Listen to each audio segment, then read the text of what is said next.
Hello everyone and welcome back to another Star Citizen video. Earlier on today I uploaded a video about the roadmap update that sparked a lot of controversy, to say the least. I tried to keep that roadmap update as close to the core as I always try to, so basically uh, talking about the stuff that gets added and removed from the roadmap and all that stuff. And I only briefly touched upon the, well, controversy that's going on currently on Spectrum, Reddit, or basically anything Star Citizen related. And I kind of want to take this video as a separate one and deep dive into the statement and actually give my own thoughts about it. So let's dive into it then, huh? I'm gonna try to keep this as uncut as possible as well. So, notable changes for February 2nd, 2022. When we remade our public roadmap in 2020, our goal was to truly lift the veil on development and show the progress of our entire company. Right down to all 50 plus development teams and each anonymized developer on each specific team, so you could see what deliverable they were working on currently and planned for the next 3 quarters, for a full 12-month view on development. The progress tracker was the cornerstone of this initiative. With the introduction of this new view, we shared publicly a whopping 450 plus features across 52 teams. Today we have decided to double down on that commitment. Showing nearly everything wasn't our only goal. Major big objective for us was to use our new public roadmap to better educate our community about how incredibly fluid game development truly is, and to help you understand that features and content shifting around both forwards and backwards is a natural state in software development. That kind of fluidity should not be seen as good or bad, it's simply how development works, as shifting priorities, unforeseen blockers, unknown unknowns, unexpected technical hurdles, and normal R&D impacts timelines and development schedules. Honestly, yeah, as someone who has done a little bit of game development, not a lot of game development, but not a lot of game development, but a little bit. Yeah, that is that is absolutely true. A lot of stuff can pop up, especially technical issues and all that. That can postpone stuff. Let's see, where were we? When these inevitable shifts happened in the past, we were frequently apprehensive about how the community might take yet another delay. But when we unveiled the new public roadmap in December 2020, we decided we would no longer invest emotion and hesitation into our presentation of schedule changes, but rather move them disappointedly. And in order to assure the community that development didn't stop just because a feature got removed from a patch card, we pointed you all to the new progress tracker, so you could see that the devs were in fact still working on said feature, even when its expected delivery for a stated patch could no longer be committed to. This is why the progress tracker is meaningful. It doesn't focus on estimates, targets, or desires, but instead shines a bright light on what the actuality of what is. This is true. Um, yeah, basically, I completely agree. However, the issue that I think we're gonna have, and I'm gonna touch upon that later on as well, is now that the release view is basically gone out the door, people will be looking at the progress tracker instead, see that something is finishing development. So say the whole DGS crash stuff, right, where another game server will be spooled up if one crashes, and the whole replication layer stuff and all that. People are gonna see that work on the progress tracker when that little line stops. Say it stops halfway February, right?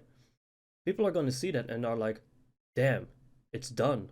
The DGS replication is done. When a server crash, we will just get a new one." No, it means that the work on that schedule is done. However, that does not mean that all the work for it is done, if you get what I mean.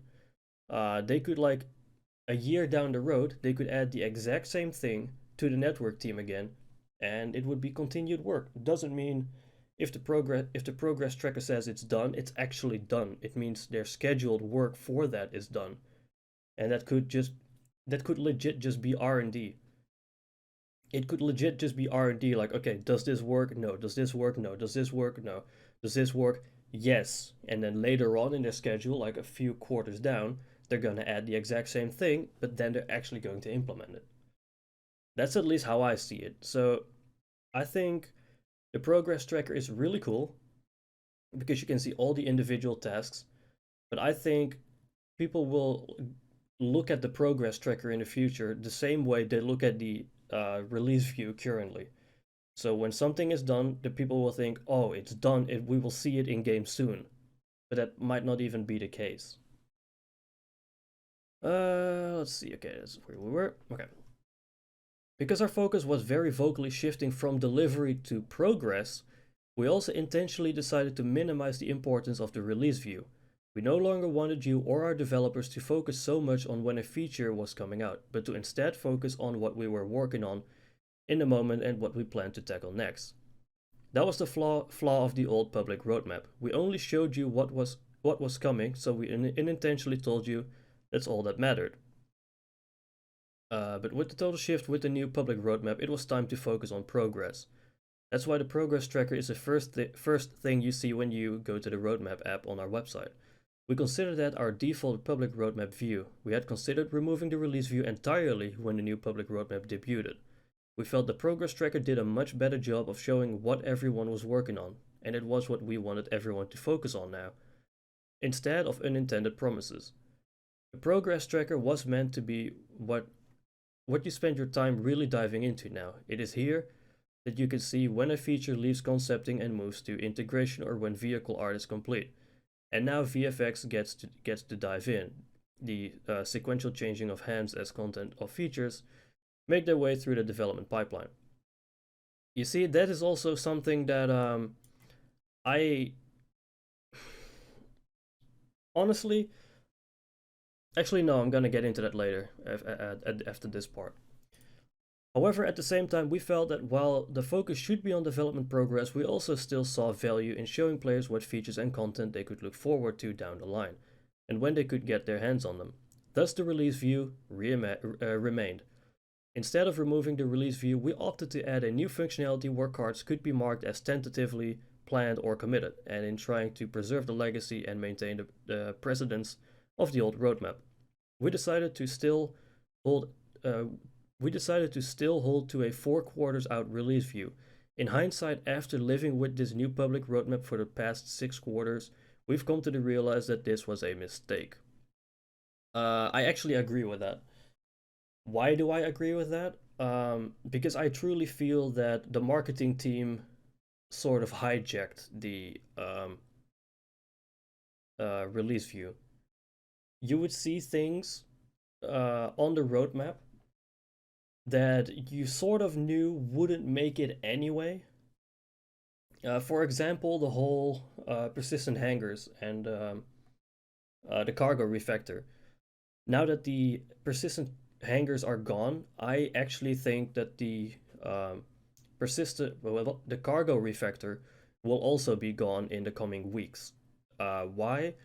Because the two were supposed to work in harmony. Unless the persistent hanger comes back on the roadmap, which is also a possibility that, you know, the persistent technical hurdle that they had is, I don't know, say fixed in the next 2 weeks.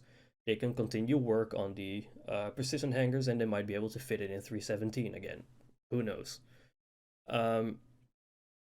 However, sometimes you see stuff popping up on the release view so far down the line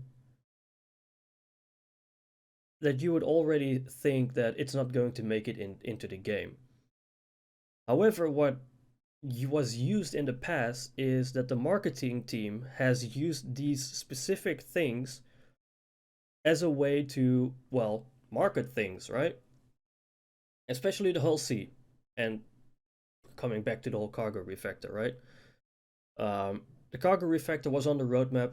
Hull C was supposed to come out in 3.17, I think, with the persistent hangers.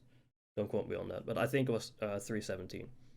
The whole C was supposed to come out with 317. We just had IAE, where you could buy these cargo ships. How many people, honestly, how many people bought the Hull C because it was basically, or what was supposed to be, the last moment they could buy the Hull C still in concept? I think the marketing team just played in this and was like, you know, the Hull C is coming out. This is a great way to market the Hull C for IAE and get some more cash. The biggest uh, the biggest thing where I feel marketing really abused the release view was down here. Hacking tech. Hacking tech is removed from the release view and completely for now until it is evaluated again. Why the hell did we just get a weekly email, or last Friday rather? Why the hell did we get a sneak peek? The second time we get a sneak peek, by the way, of the hacking tool, basically hinting it's done. It's almost done. You saw the hacking tool in his hand, and I think the sneak peek before that was the hacking tool actually in use. That way, the marketing team is basically hinting that it's almost done as a sneak peek, right? This is this just makes me believe that the marketing team and the development team are so disconnected from each other.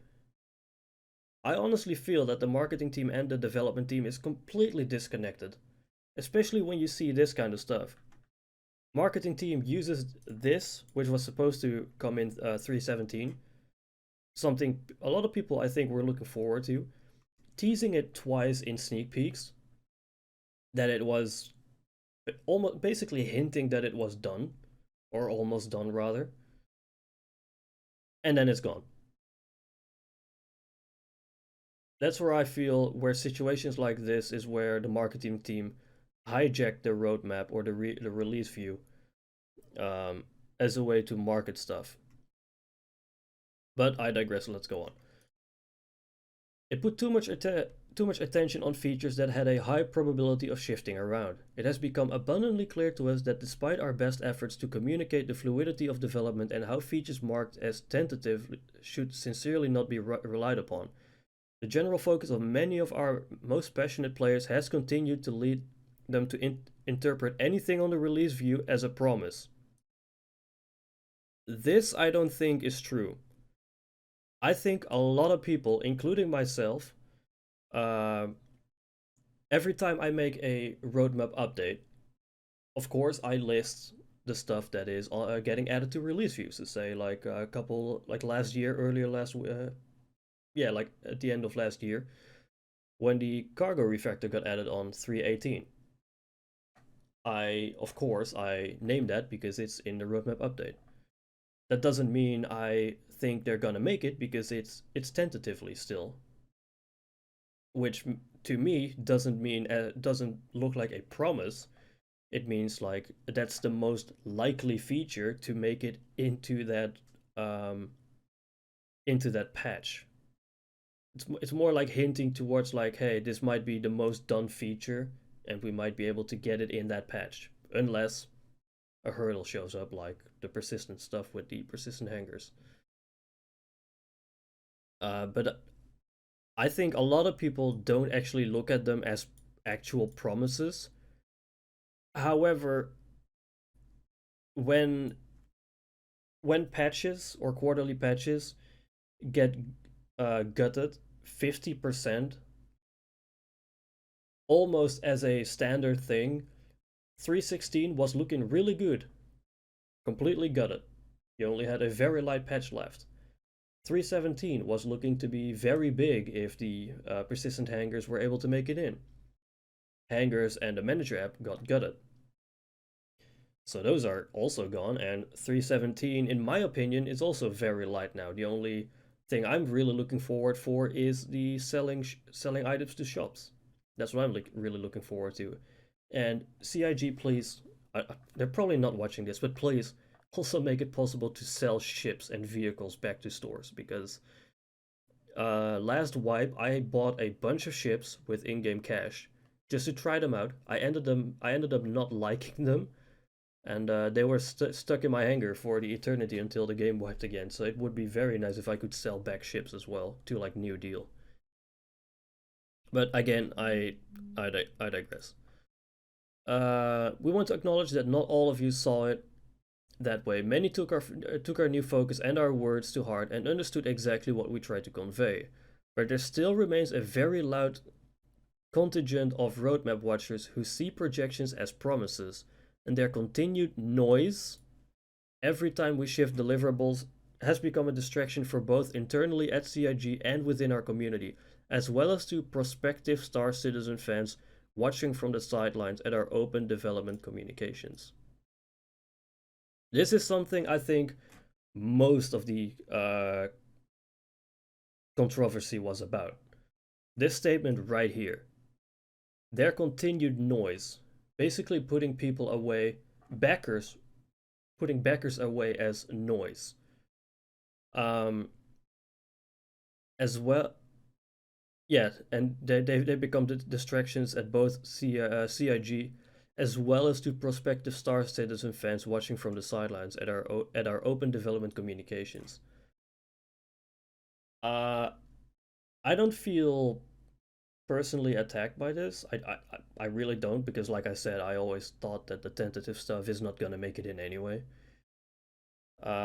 However, I would say that my videos could lead to people thinking that they are promises, even though it's not intended by me, but some people might see those things as promises.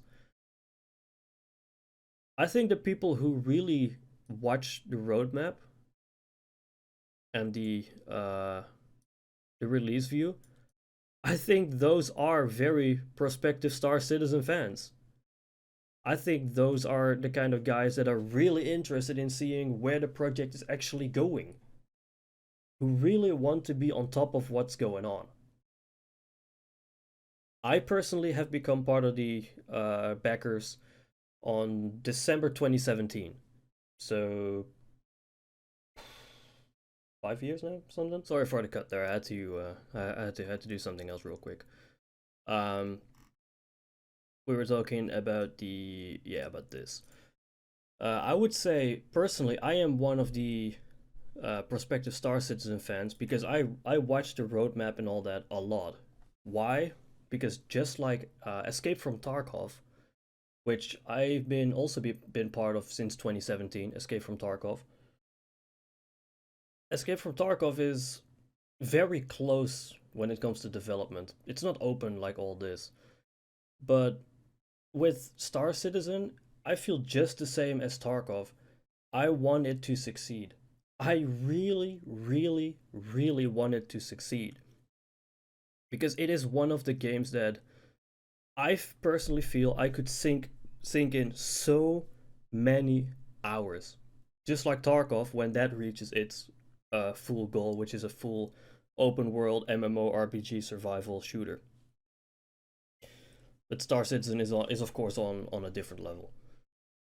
So I think that is also why people get so upset when they see stuff disappear from the release view, even tentative stuff. Especially when it comes to stuff like salvage that has been kicked down the road a lot in the past. They're always like, okay, finally we're getting the gameplay loop in that I really want, which is subjective because everyone wants different things. I'm really interested in cargo hauling. Other people are more interested in bounty hunting. Other people are more interested in salvage.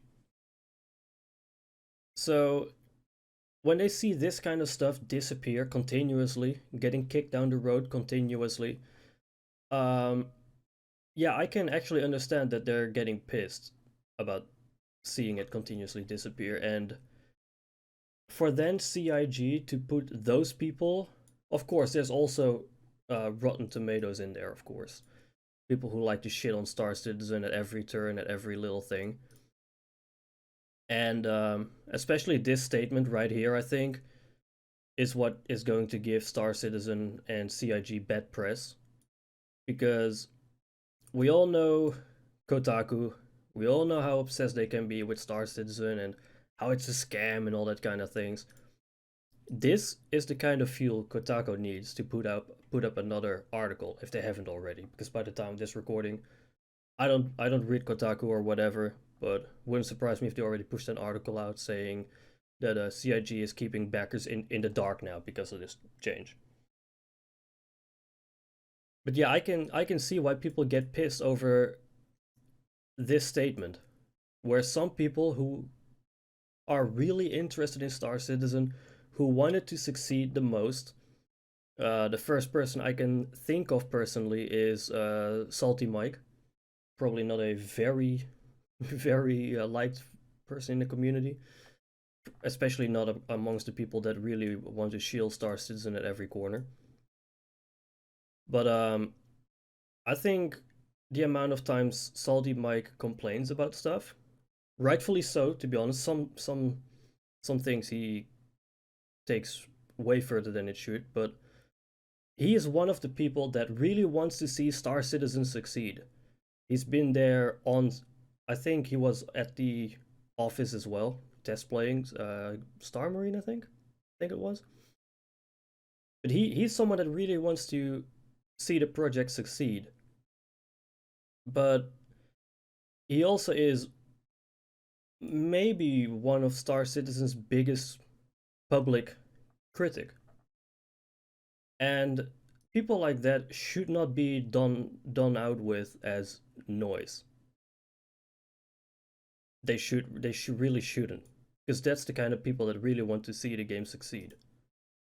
Maybe the most, when they are such, like, when they are really critical about the project and continuously kicking stuff down the road and all that sort of stuff. But I digress. Personally, this is what really caused all the controversy personally, but I don't think we should. I really feel we should move on from this. So let's continue on. Rather than continuing to display release projections that carry a high percentage chance of moving those multiple quarters out, we will no longer show any deliverables in the release view for any patches beyond the immediate one in the next quarter.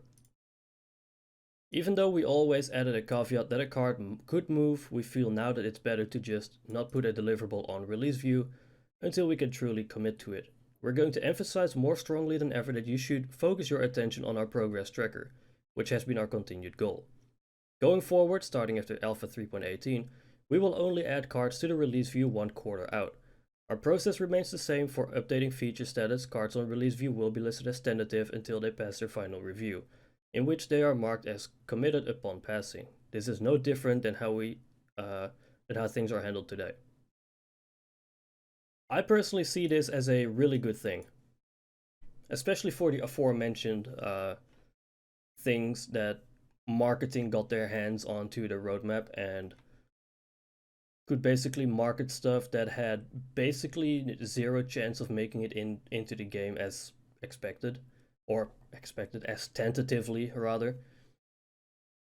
This is basically ripping the release view out of the hands of marketing and really using it in a short-term vision to really show people what's coming up in the next quarter and not what's coming, I don't know, 6-7 months down the road or whatever.